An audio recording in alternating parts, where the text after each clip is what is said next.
கொள்ளடிக்க சத்தியமன் சொல்லு கோயில்ல வந்து நாங்க பண்ணுவோம். சமயபுரம் மாரியம்மன் கோயில் சத்தியமன் நான் சொல்றேன். எங்கள் கட்சி எவங்கிட்டையும் கை நீட்டி காசு வாங்கினது கிடையாது.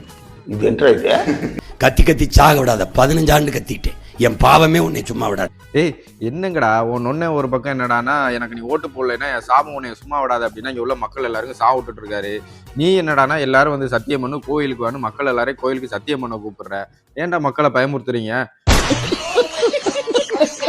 சரிப்பா, நீ தான் யோக்கியநாத்துல உன் கட்சியும் நீனு எந்த தப்பும் பண்ணலைல, அப்புறம் ஏன் உன் கட்சியில உனக்கு எந்த ஒரு சீட்டும் கொடுக்கல? பதில் சொல்லு.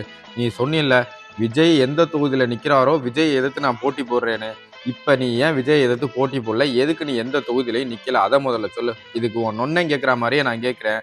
உண்மையாலுமே நீ ஒரு நல்ல ஆத்தாளுக்கும் அப்பனுக்கும் பிறந்திருந்தீன்னா இந்நேரம் நீ சொன்ன மாதிரி விஜய் எதிர்த்து விஜய் போட்டி போடக்கூடிய 2 தொகுதியில ஏதாவது ஒரு தொகுதியில நீ போட்டி போட்டிருக்கணும்.